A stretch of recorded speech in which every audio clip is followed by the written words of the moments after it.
ਤੁਸੀਂ ਸੁਣ ਰਹੇ ਹੋ ਪੰਜਾਬੀ ਰੇਡੀਓ USA ਤੇ ਸਿੱਖ ਇਤਿਹਾਸ ਦੇ ਵਿੱਚ ਅੱਜ ਦਾ ਦਿਨ। ਅੱਜ 24 ਸਤੰਬਰ ਹੈ।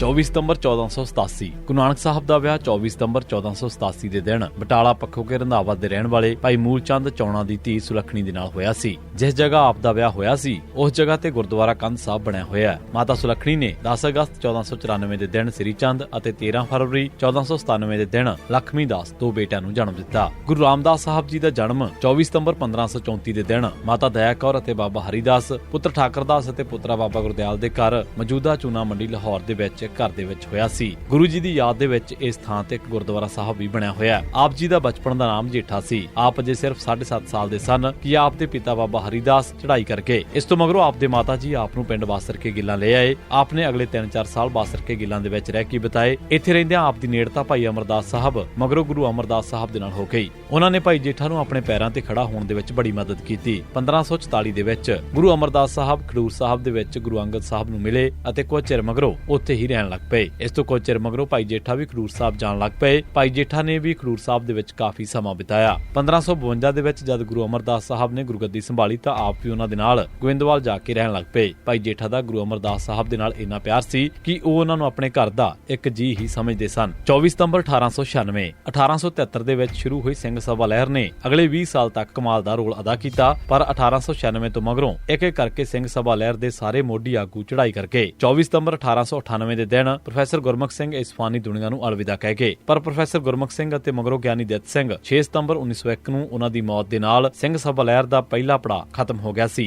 24 ਸਤੰਬਰ 1980 ਅੰਮ੍ਰਿਤਸਰ ਸ਼ਹਿਰ ਪਹਿਲੋਂ ਗੁਰੂ ਦਾ ਚੱਕ ਚੌਥੇ ਗੁਰੂ ਰਾਮਦਾਸ ਸਾਹਿਬ ਨੇ ਵਸਾਇਆ ਸੀ। ਪੰਜਵੇਂ ਗੁਰੂ ਸਾਹਿਬ ਨੇ ਇੱਥੇ ਦਰਬਾਰ ਸਾਹਿਬ ਅਤੇ ਸਰੋਵਰ ਬਣਾਇਆ। ਛੇਵੇਂ ਗੁਰੂ ਸਾਹਿਬ ਨੇ ਇੱਥੇ ਅਕਾਲ ਤਖਤ ਸਾਹਿਬ ਬਣਾਇਆ। ਇਸ ਸ਼ਹਿਰ ਦੇ ਵਿੱਚ ਤਕਰੀਬਨ 1 ਲੱਖ ਸਿੱਖਾਂ ਨੇ ਸ਼ਹੀਦੀਆਂ ਦਿੱਤੀਆਂ ਸਨ। ਇਹਨਾਂ ਸਾਰਿਆਂ ਕਾਰਨਾਂ ਕਰਕੇ ਅੰਮ੍ਰਿਤਸਰ ਇੱਕ ਪਾਕ ਪਵਿੱਤਰ ਸ਼ਹਿਰ ਹੈ। ਅੰਗਰੇਜ਼ ਡਿਪਟੀ ਕਮਿਸ਼ਨਰ ਨੇ ਸਤੰਬਰ 1915 ਦੇ ਵਿੱਚ ਇੱਕ ਹੁਕਮ ਜਾਰੀ ਕਰਕੇ ਇਸ ਸ਼ਹਿਰ ਦੇ ਵਿੱਚ ਸ਼ਰਾਬ ਦੀ ਵੇਚ ਤੇ ਪਾਬੰਦੀ ਲਾ ਕੇ ਇਸ ਸ਼ਹਿਰ ਦੇ ਗੁਰੂ ਦੀ ਨਗਰੀ ਅਤੇ ਪਾਕ ਹੋਣ ਨੂੰ ਦੁਹਰਾਇਆ ਵੀ ਸੀ। ਪਰ 1947 ਤੋਂ ਬਾਅਦ ਘੱਟ ਗਿਣਤੀਆਂ ਦੇ ਨਾਲ ਕਈ ਸਬੰਧਤ ਥਾਵਾਂ ਅਤੇ ਅੰਮ੍ਰਿਤਸਰ ਸ਼ਹਿਰ ਦਾ ਦਰਜਾ ਆਮ ਸ਼ਹਿਰਾਂ ਵਰਗਾ ਹੀ ਹੋ ਗਿਆ। ਸਿੱਖ ਨੌਜਵਾਨ ਕਈ ਚਿਰਾਂ ਤੋਂ ਸਰਕਾਰ ਤੋਂ ਮੰਗ ਕਰ ਰਹੇ ਸਨ ਕਿ ਅੰਮ੍ਰਿਤਸਰ ਨੂੰ ਪਵਿੱਤਰ ਸ਼ਹਿਰ ਐਲਾਨਿਆ ਜਾਵੇ। ਸਿੱਖ ਕਾਫੀ ਦੇਰ ਤੱਕ ਸਰਕਾਰ ਦਾ ਐਲਾਨ ਉਡੀਕਦੇ ਰਹੇ। 24 ਸਤੰਬਰ 1980 ਨੂੰ ਗੁਰਚਰਨ ਸਿੰਘ ਟੌੜਾ ਨੇ ਪ੍ਰਾਈਮ ਮਿਨਿਸਟਰ ਇੰਦਰਾ ਗਾਂਧੀ ਦੇ ਨਾਲ ਇੱਕ ਮੁਲਾਕਾਤ ਦੇ ਵਿੱਚ ਅੰਮ੍ਰਿਤਸਰ ਬਾਰੇ ਐਲਾਨ ਕਰਨ ਵਾਸਤੇ ਮੰਗ ਵੀ ਕੀਤੀ ਸੀ। ਪਰ ਫਿਰਕੂ ਪੱਤਾ ਖੇਡਣ ਦੀ ਫਿਰਾਕ ਦੇ ਵਿੱਚ ਇੰਦਰਾ ਗਾਂਧੀ ਅਜਿਹੀ ਗੱਲ ਸੁਣਨ ਵਾਸਤੇ ਤਿਆਰ ਵੀ ਨਹੀਂ ਸੀ। ਅਖੀਰ ਸਿੱਖਾਂ ਨੇ ਖਾਸ ਕਰਕੇ ਦਲ ਖਾਲਸਾ ਅਤੇ ਸਿੱਖ ਸਟੂਡੈਂਟਸ ਫੈਡਰੇਸ਼ਨ ਨੇ ਇਸ ਵਾਸਤੇ ਜਦੋਜਹਿਦ ਕਰਨ ਦਾ ਤਹਈਆ ਕਰ ਲਿਆ। 24 ਸਤੰਬਰ 1992 ਚੀਫ ਮਿਨਿਸਟਰ ਬੇਅੰਤ ਸਿੰਘ ਅਤੇ ਪੁਲਿਸ ਮੁਖੀ KP ਗਿੱਲ ਦੇ ਹੁਕਮਾਂ ਦੇ ਹੇਠ ਪੰਜਾਬ ਪੁਲਿਸ ਨੇ 24 ਸਤੰਬਰ 1992 ਦੇ ਦਿਨ ਕੁਲਵੰਤ ਸਿੰਘ ਵਾਸੀ ਯੱਦੂਪੁਰ, ਗੁਰਜੀਤ ਸਿੰਘ ਵਾਸੀ ਜੇਠੂ ਨੰਗਲ, ਹਰਜੀਤ ਸਿੰਘ ਉਰਫ ਲਾਡੀ ਵਾਸੀ ਦਾਦੂਪੁਰ, ਸੁਖਦੇਵ ਸਿੰਘ ਸੁੱਖਾ ਵਾਸੀ ਨੰਗਲ ਪੰਨੂਆ, ਸੁਖਵਿੰਦਰ ਸਿੰਘ ਸ਼ਿੰਦਾ ਪੁੱਤਰ ਬੰਤਾ ਸਿੰਘ ਵਾਸੀ ਠੱਠੀਆਂ ਖੁਰਦ,